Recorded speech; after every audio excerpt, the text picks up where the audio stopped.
21년 만에 연금 개혁이라. 21년이면 2003년인가요? 2003년까지 국민연금 보험료율을 9%까지 올리고 지금 현재까지 23년 동안 한 번도 올리지 않았다. 물가는 올라가고 받는 사람들은 늘어났는데 연금은 그대로다. 이게 포퓰리즘 때문이거든요. 좌파 대통령이든 좌파 대통령 하면 안 되겠네요. 진보 대통령이든 아니면 우파 대통령이든 표와 관계가 돼 있으니까 연금 개혁을 그동안 하지 못했습니다. 23년 만에 정부가 개혁안을 냈다니까요. 지난번 정권에서도 4가지 시나리오를 주고 국회보로 선택하라고 그랬잖아요. 아예 정부는요 연금 개혁의 주체 세력인데 사실 나몰라라 팽개쳤던 것도 사실이거든요. 그런데 윤석열 정부가 지금 21년 만에 개혁안을 지금 냈습니다. 그 개혁안의 핵심은요 더 내고 더 받는답니다. 그러면 얼마나 더 내느냐. 지금 현재 2003년에 여러분 보시다시피 9%가 됐거든요. 2003년에 보험료율이 9% 돼 보이죠. 이게 88년 시작할 때는 3%, 93년에 6%로 올렸다가 98년에는 9%로 올리고요. 그리고 난 다음에는 지금까지 올린 게 없습니다. 그러면 여러분 9%를 앞으로 13%까지 올린다는 거예요. 정부의 연금 개혁이. 9%에서 13%니까 4%포인트가 늘어나겠죠. 그럼 여러분들은 그만큼 연금을 더 낸다는 뜻이에요. 대신에 소득 대체율은요. 지금 2028년부터 시작해서 줄이기 시작해 지금 40% 2028년이 되면 그런데 이것도 42%로 올린다는 거예요. 42%. 더 내는데 더 받는다. 이런 개념이죠. 더 내는데 더 받는다. 뭐 이것까지 보면 더 내는데 더 받으면 뭐 그렇게 나쁘지 않겠네. 이렇게 생각은 할 수는 있습니다. 연금개혁안이 어떻게 생각하면 이유 있는 연금개혁이다. 뭐 그렇게도 볼 수 있으니까요. 왜냐하면 연금이 지금 이대로 가면 고갈될 날이 얼마 안 남았거든요. 지금 이대로 가면 2057년에 국민연금은 완전히 고갈된다 이렇게 이야기하잖아요. 2057년 완전히 고갈된다. 그런데 이번 개혁안을 그대로 받아들이면요. 2056년 2057년에 완전 고갈이 된다를 2072년이나 2077년이나 좀 더 심하면 2088년까지 미룰 수 있다는 거거든요. 물론 완전히 연금을 더 이상 개혁을 안 해도 될 만큼은 아닙니다. 개혁을 해야 될 만큼은 되는데 그만큼 달라질 수 있다는 뜻이에요. 그 내용을 좀 더 자세하게 들여다보면요. 이게 세대별로 다르게 낸다는 거예요. 세대별로. 9%에서 13%를 인상을 하잖아요. 9%에서 13%를. 그런데 이것을 말입니다. 50대는요. 지금 9%를 1% 높여서 13%로 만들겠다. 그런데 자녀 납입 기간은 10년을 예상을 하고 있고요. 40대는 20년, 30대는 30년, 20대는 40년. 다시 말해서 연금보험료를 올리는 걸 차등화시키겠다는 거예요. 20대는 0.25%포인트씩 올리고요. 그래서 13%로 만들고요. 또 매년이겠죠. 그리고 지금 30대는 0.33%포인트를 올리고요. 40대는 0.5%포인트를 올리고요. 50대는 1%포인트를 올린다는 이야기예요. 저는 이것을 보면서 세대별로 이렇게 올리면 괜찮을까? 솔직히 그런 생각은 들어요. 전 세계 최초거든요. 이런 모델은. 전 세계에서 어디도 이런 모델이 없어요. 혹시 말입니다. 이게 젊은이들에 대한 생각, 포퓰리즘이 여기에 포함이 되어 있는 것은 아닌가. 사실 조금 걱정은 됩니다. 조금 걱정은 돼요. 이게 세대별로 이렇게 하면 50대는 1%포인트를 높이면 20대보다 훨씬 많이 낸다는 거잖아요. 연으로 따졌을 때 54만 원을 더 낸다고 이야기합니다. 54만 원을. 그러면 50대가 사실 버는 게 쉽지 않잖아요. 요즘 같을 때는요. 퇴직도 빨라요. 그런데 50대가 지금 자녀 기간이 10년은 남았는데 더 많이 낸다는 건 어쩌면 불공평하다 이런 생각을 충분히 들게 할 겁니다. 아마 정부가 굉장히 설득을 잘해야 될 것 같아요.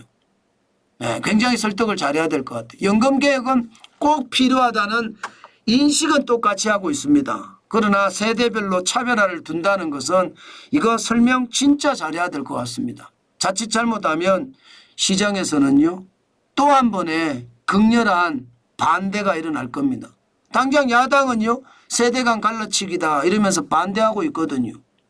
지금 그만큼 말입니다. 전 세계 유례없는 일이 일어난다는 것은 그만큼 많이 설명을 해야 된다는 그런 뜻입니다. 게다가 말입니다. 연금개혁안을 또 다른 내용을 보면 당장 의무가입 연령을 59세였습니다. 59세. 이거 64세로 상향 검토를 한다는 거예요. 64세로. 아니 여러분 지금 의무가입 연령이 59세라는 것도 사실 마음에 안 들어요. 왜 마음에 안 드냐. 지금 여러분도 알다시피 50대가 넘으면 은퇴하는 사람들이 많아요. 벌이가 그렇게 시원치 않습니다. 그런데 64세로 늘리면 여러분 연금 받지도 못하고 죽는 사람이 많을 겁니다. 내기만 신나게 내고 그냥 연금을 받지도 못하는 그런 최악의 결과가 있을 수도 있잖아요. 그런 게 저는 굉장히 크게 문제가 될 수도 있겠다 생각이 들고요. 그러면 이게 정년 연장도 함께 고려를 해야 됩니다. 이렇게 되면. 당연히 해야 될 것 같습니다. 그래야지 연금 개혁이 되는 거고 국민연금 개혁이라는 게 그런 문제를 가지고 있고요.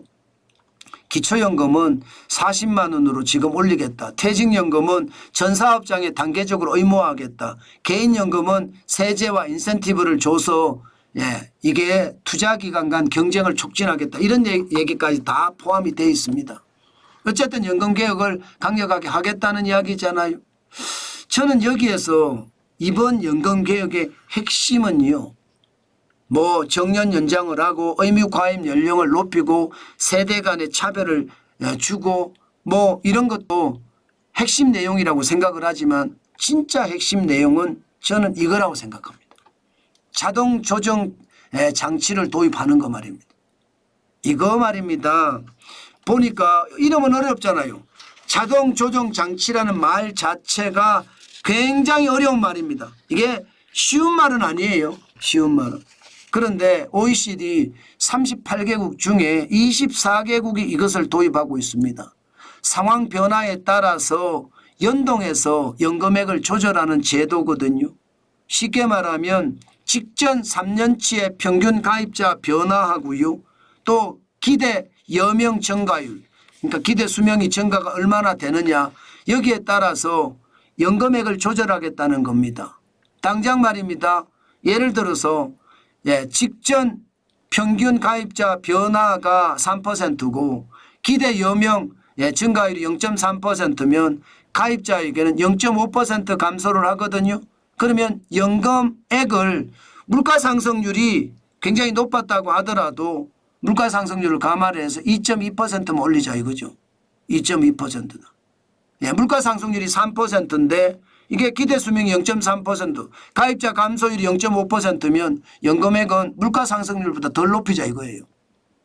이게 여러분 아마 가장 초미의 관심사가 되지 않을까 싶습니다. 초미의 관심사가. 지금 여기서 보면 자동조정장치 저는 이런 게 이제 합리적인 거거든요. 합리적인 거.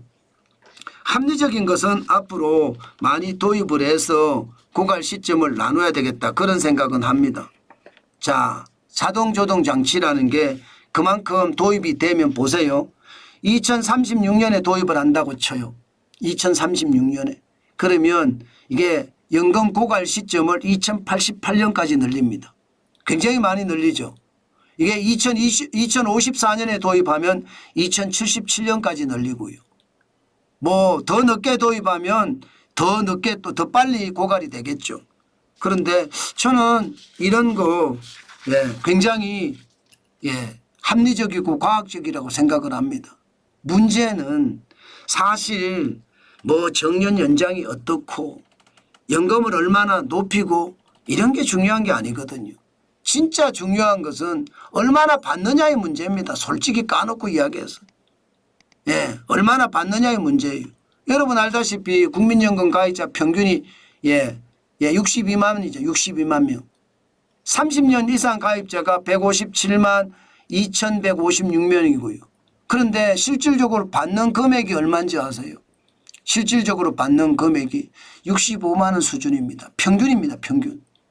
그런데 여러분 국민연금연구원에서 노후 최소 생활비가 부부는 198만 7천 원이고 개인은 124만 3천 원이라고 하거든요.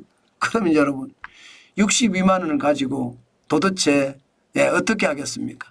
62만 원을 가지고 65만 원이 평균이라고 하는 게. 그러니까 이게 문제죠. 이게 문제예요. 그런데 재원이 그것밖에 안 되니까 그럴 수밖에 없겠죠.